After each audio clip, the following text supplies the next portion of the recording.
Et maintenant, nous passons à Brahim Zitouni. Alors, Brahim Zitouni va nous parler des TIC comme levier d'une rupture épistémologique dans le système de formation de l'agroécologie. Alors, Brahim Zitouni, je rappelle qu'il est analyste politique agricole, directeur général de Nakhil El Jazair Company.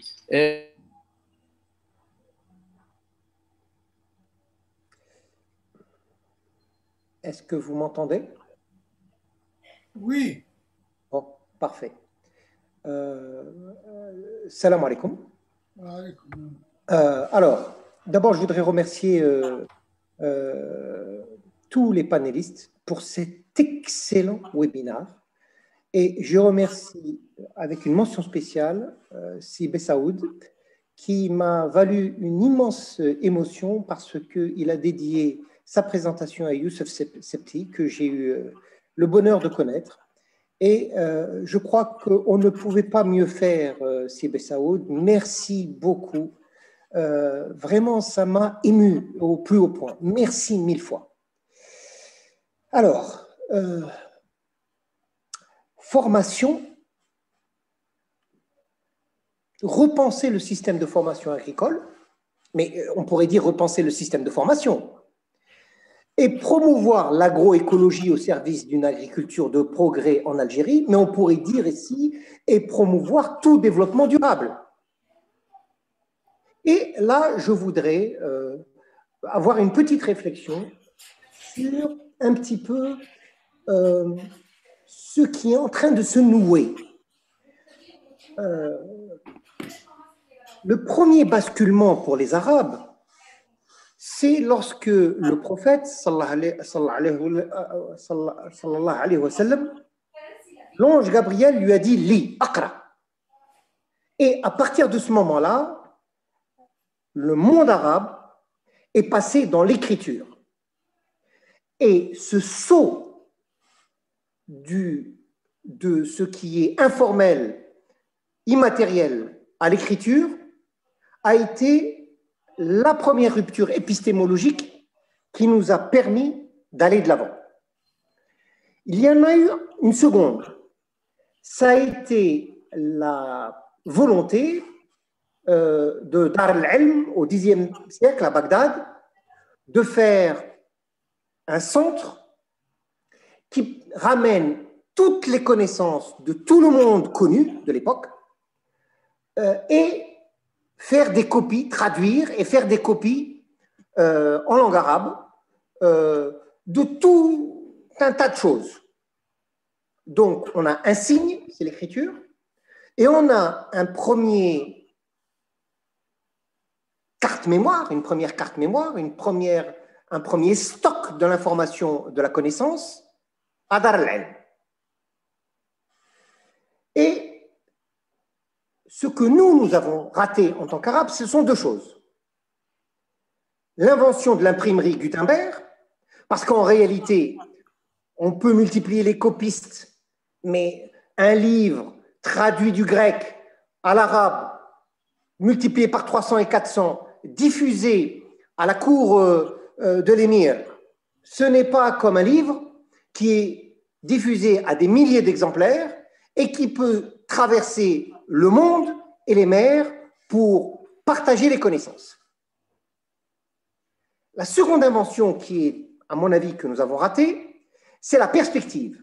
En effet, l'école florentine au XVe siècle invente la perspective, et cette perspective mise sur un plan de deux dimensions, mais en perspective, cette invention permet à Leonardo da Vinci de faire ses dessins éclatés, et on est déjà là dans le dessin pré-industriel.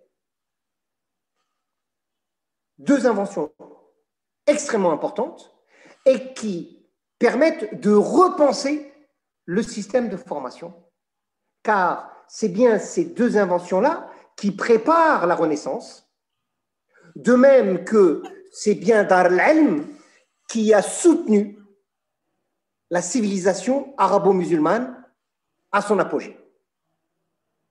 Donc on voit bien ici que les ruptures pour créer de la formation, pour faire de la formation, pour partager les connaissances, l'ont été à travers des innovations, mais des innovations sur la communication. Comment communiquer, comment stocker cette communication. Et c'est là où j'en viens aux technologies de l'information et de la communication. Si l'invention de la perspective de l'école florentine, ainsi que l'invention de l'imprimerie, a permis la renaissance au Moyen-Âge en Europe en préparation de la révolution industrielle, grâce au dessin éclaté, que nous préparent aujourd'hui les technologies de l'information et de la communication sur deux axes, de mon point de vue majeur. Le supercalculateur, l'ordinateur qui est le supercalculateur, qui est le lieu de stockage de toute l'information et donc de toute la connaissance, d'une part, et ce qui permet de transmettre cette information, la fibre optique, l'Internet. Ce sont ces deux grandes briques fondamentales qui constituent la rupture, les moyens ou les instruments de la rupture épistémologique à venir. Et pour bien me faire comprendre, je voudrais avoir juste une petite réflexion sur l'évolution de ce qui a été la révolution industrielle à partir du XVIIIe siècle et de l'invention de la machine à vapeur. Aujourd'hui,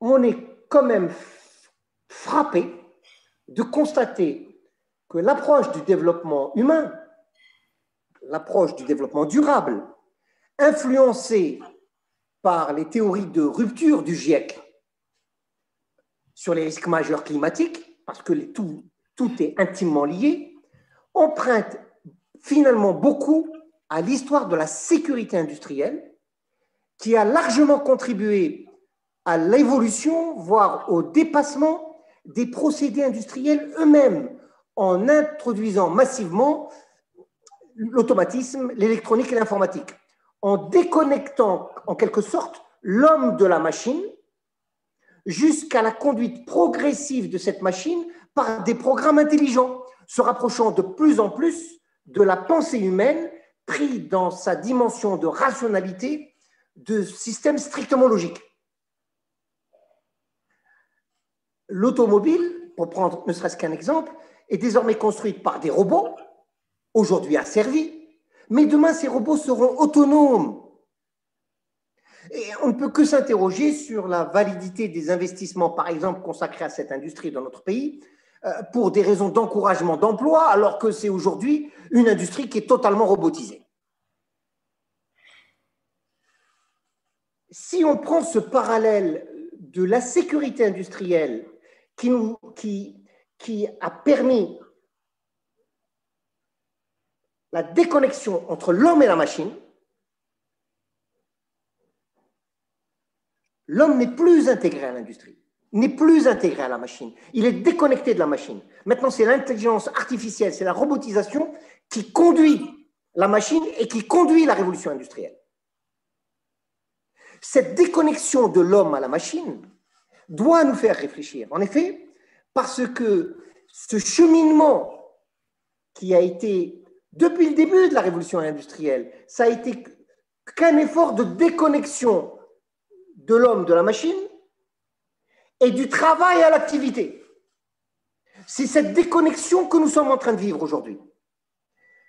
Projetée à l'échelon des nations et des peuples, cette nouvelle culture de mitigation des risques majeurs et en particulier des risques climatiques, pour reprendre un parallèle avec les risques industriels, les risques de sécurité appliqués à l'industrie, n'est en réalité qu'un seul mouvement qui est en train de préparer une véritable révolution culturelle. L'homme ne façonnera plus la machine à son image, comme ce fut le cas jusqu'à maintenant. eh bien, on va petit à petit voir une inversion de la problématique. On se verra contraint, pour des raisons de conditions climatiques en détérioration, en évolution tendancielle négative, ben on se verra contraint à accepter que la machine artificielle, que l'intelligence artificielle contribue à construire une nouvelle identité humaine.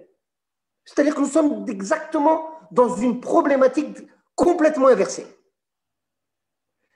Et c'est cette problématique d'inversement qui doit nous faire réfléchir sur les systèmes agricoles.